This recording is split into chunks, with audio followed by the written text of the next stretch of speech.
Hello again, John Turzak here. Today I'm going to answer a question for you, which is a nice question to have answered, which is how to make some really nice Neapolitan-style stuffed pasta shells. Or you could also call this dish stuffed pasta shells quattro formaggio, because we're going to use 4 kinds of cheese, along with some other stuff, and then we're going to bake it in the oven. Okay, but first thing we're going to do is we're going to drop these large shells into boiling water that I have back here.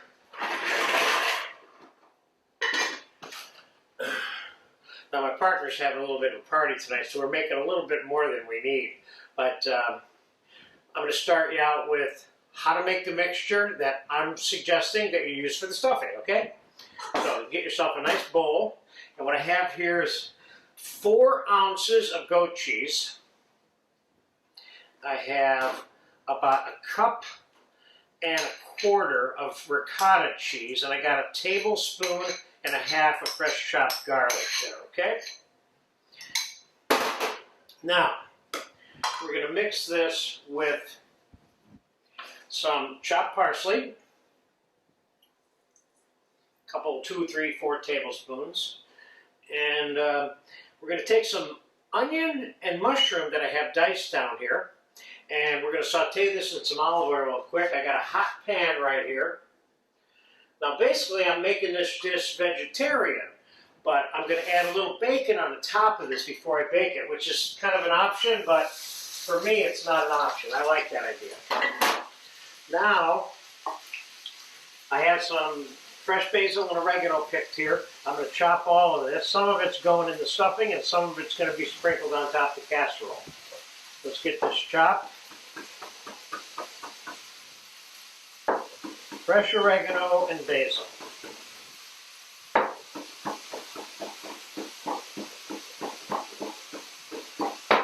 That's chopped enough right there. So let's take 1/4 cup of chopped herbs and mix it into the cheese mixture.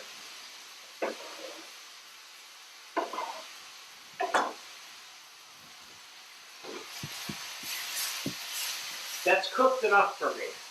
Now I'm going to take this 1 cup of chopped mushroom sauteed in olive oil with about a half to 2/3 of a cup of minced onion. Just put it right in there hot. We don't care. Let's take a quick peek at the pasta shells.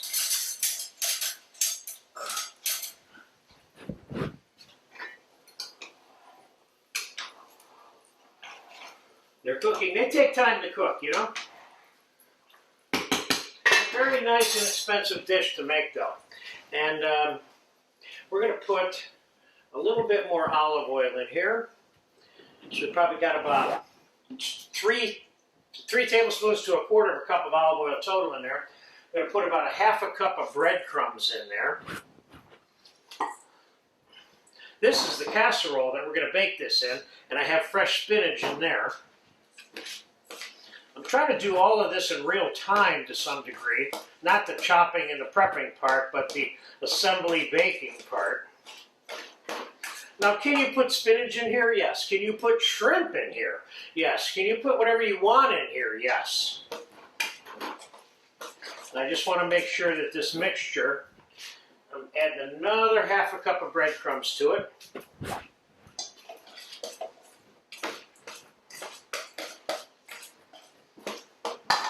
Let's give that a quick taste.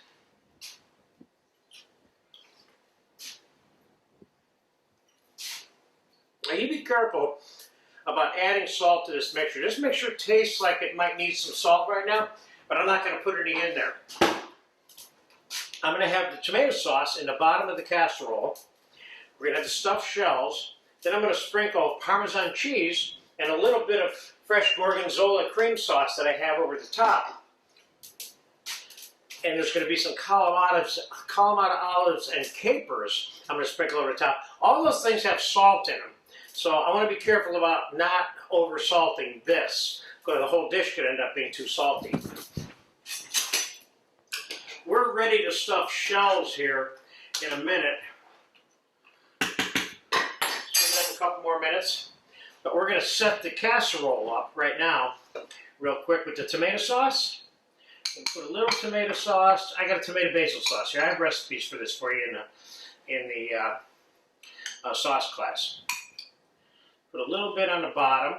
I'm going to use the balance of this on the top with the gorgonzola. So these pasta shells got about 3 to 5 more minutes. I'll be back in 3 to 5 more minutes. Then we're going to stuff the shells with this mix, get it in here, put the stuff on it, some breadcrumbs, some Parmesan cheese, then we're going to bake it in the oven. It's basically that simple. So I'll be back in 5 minutes. All right, the pasta shells down here have been cooked.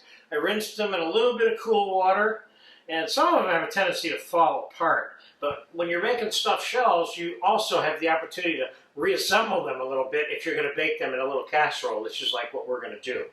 So I failed to put some pepper in here, so let me put a little bit of pepper inside of our mix. And let's give that one more taste before we stuff some shells to fill that casserole. This is good.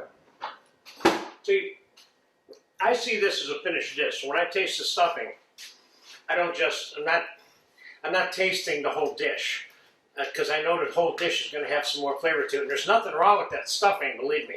But I purposely don't have what I would consider to be the maximum amount of salt in that it can take without being too salty, because I don't want these other things to overpower it, like I said. So that's why I don't look that crazy when I taste it, because it's not ready to eat yet, you know? So,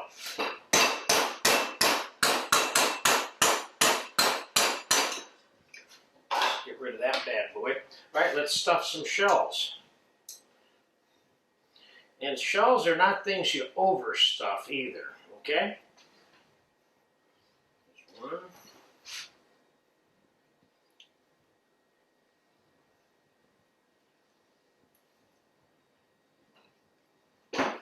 2. You'll notice I'm putting the cheese side down in the casserole because I don't want that exposed to the heat directly.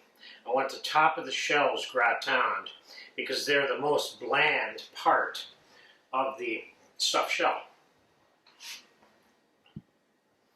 See, here's one that I'm putting back together that got distorted in the boiling water a little, but that's okay. I've never blanched a pot of shells where some of them didn't get distorted in the boiling process, ever.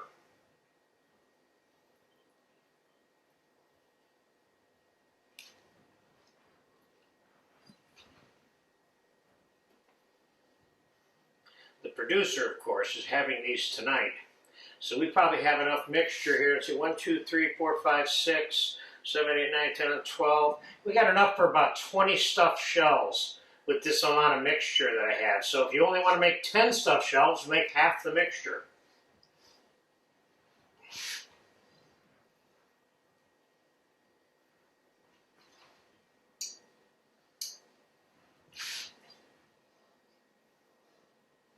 Of course, the stage at which I'm going to get this to before I put it in the oven, you can make it to this stage in advance and put it in the fridge. Then when it's time to eat, all you got to do is take it out and pop it in the oven and then put it on the table. So that's one thing to keep in mind about this. This is a prep and pop in the oven kind of item.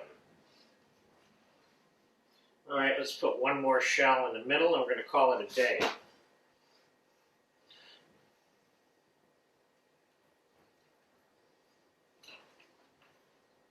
See there, I got enough for about another 10. And I got 12. So I got enough here for about 20 all day. Okay. Now, and that's about what he's going to get out of it right there too. Okay, so how to finish this. Here's one suggestion. You take a little bit more of your tomato basil sauce, put a little bit on top of each shell.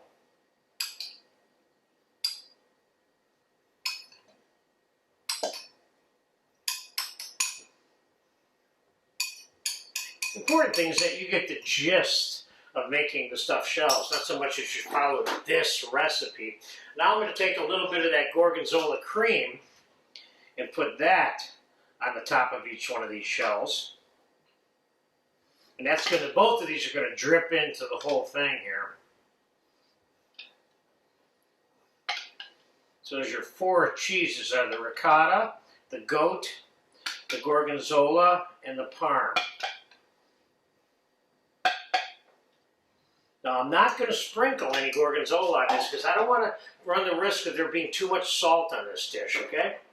So now we're going to take a little bit of fresh tomato. Not much, a half a tomato here in this case, I think. And we're going to take a few Kalamata olives, and I think what I'm going to do is chop them.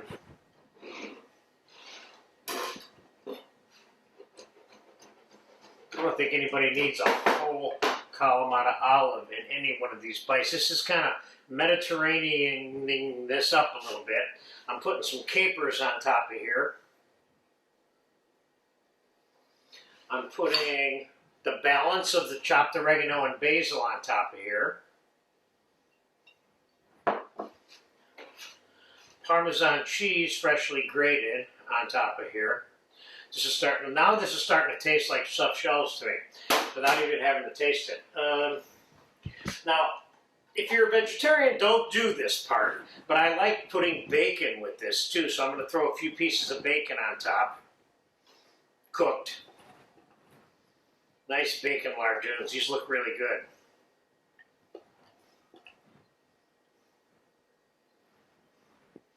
And I'm going to sprinkle this with a little bit of breadcrumb.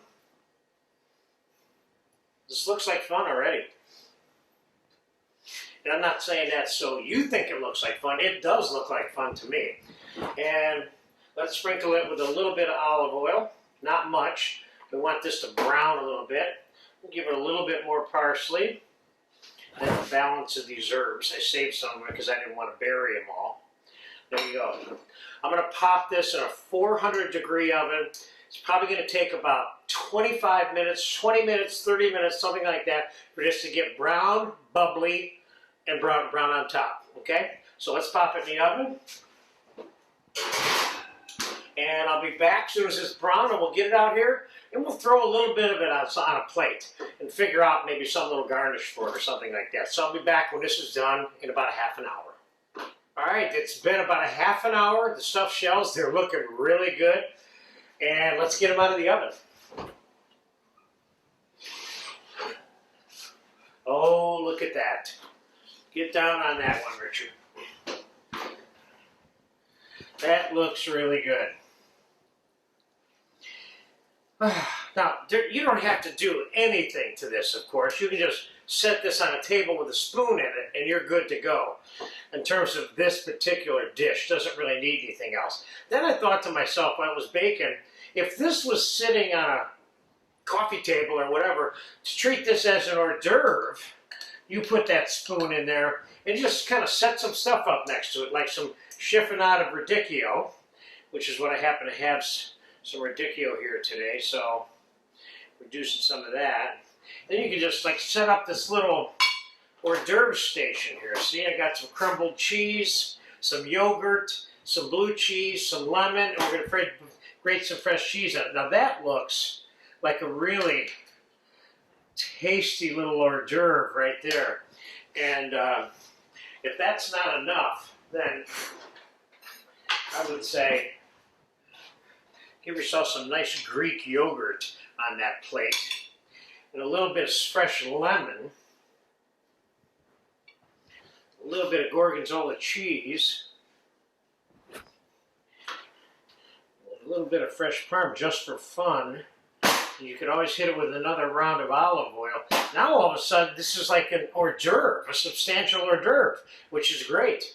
So treat this as an hors d'oeuvre or treat it as a main dish, whatever you want to treat it as. This is stuffed shells Neapolitan style, I call it, which is Southern Italian quattro formaggio.